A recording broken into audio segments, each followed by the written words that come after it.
Hey guys, it's TMF Style. I'm Jose Zuniga, and for this week's video, we're going to be discussing what thickness you should buy for your lapel size. Now, we actually just recently talked about lapels and the various options men have at their disposal in our recent article on our site. So if you haven't read that, I suggest reading that first. And we talk basically about the three main lapels, and there's a little bit other variants in there. If you haven't read that article, I'll have it on the iCard above me. You can click it and it'll take you straight to the article. However, we found it fitting to go a little bit more in depth and discuss the lapel sizes. That's a big question men usually have, is what lapel size should they use for their frame? So there's a couple questions you need to answer before trying to figure this out, because really there is no specific science to it. It's, do you want to look stylish? Do you want to just follow trends and what's going on right now? Do you want to look proper for work? Do you want to achieve a broader shoulder line? Do you want to look leaner? These are all things that need to go into consideration when you're trying to choose your lapel size. So let's get started. Obviously, what's really trending right now are the big lapels. So that's anything over 4 inches generally. And the usual train of thought is that short men or men that have a smaller build shouldn't wear these lapels or this size of lapel.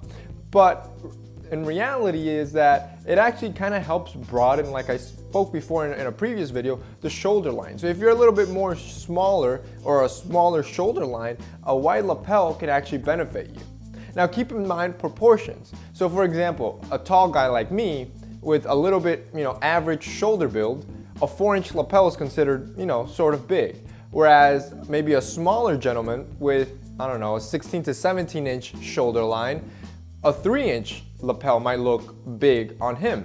So you got to keep in mind proportions. So just because a certain size lapel looks big on one gentleman doesn't necessarily mean it'll look big on somebody else. And I've used The Rock as an example before, but if you put a 4-inch lapel on The Rock with, I don't know how big his shoulder line is, it'll probably just look like a regular medium-sized lapel to him, when on me, it looks like a large lapel. So you got to keep in mind proportions, and there's no really specific size when it comes to large lapels. So when I say large, it's proportionately large for your frame. So when I say a small man might look good in large lapels, we're speaking about a lapel that's proportionate to his frame.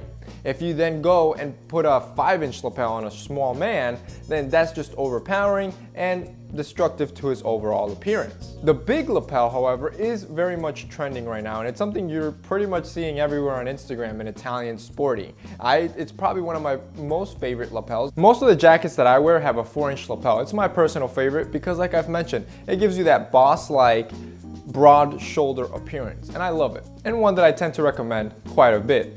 Then you have the medium lapel. The medium lapel is for the traditionalist, the guy that likes to stay classic and doesn't sway by trends. That's what I always think when I see a medium lapel. And it's basically the perfect lapel. And if it's probably going to be your first suit, or you're very unsure, you don't know what lapel size to go with a medium lapel. And again, it's very hard to give you a size in inches, but usually a medium lapel is anywhere from like 2 to 3 inches. But again, like I've mentioned, it depends on the size of the wearer. So if you're a really big guy, a medium lapel will probably be a little bit bigger than that. If you're a really small guy, a medium lapel is probably going to be around the 2-inch mark, maybe a little bit less. But what I mean by a medium lapel is a lapel that's pretty thick compared to your frame. And this usually looks proper in office settings because it's not in your face so much. It's very proper and elegant, and it's very much in line with British tailoring, which is why it is so timeless. So usually my recommendation for men is when they're looking for a lapel size and they're completely confused, always go for a medium-sized lapel. It's gonna look great on you, and it's timeless, so it's not gonna sway by trends. It's always gonna look good. Finally, you have the very thin lapel. And when I mean thin, I'm talking razor thin.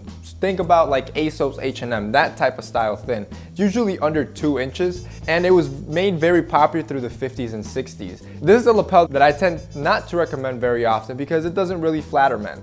If you're a really big guy and you try to pair yourself with razor thin lapels, you're gonna look a little bit off. And if you're really slim and you try to pair yourself with thin lapels, it'll just make you look leaner, which doesn't look bad and actually looks good. But if you're trying to achieve a broader appearance, go with something a little bit thicker. So in essence, a really thin lapel only suits really thin men. Really big men tend to look a little funky with them.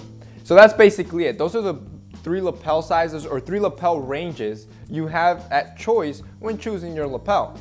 You got the big lapel that tends to suit almost all men if it's proportionate to your body. Then you got the medium lapel, which is the traditionalist and the classic man.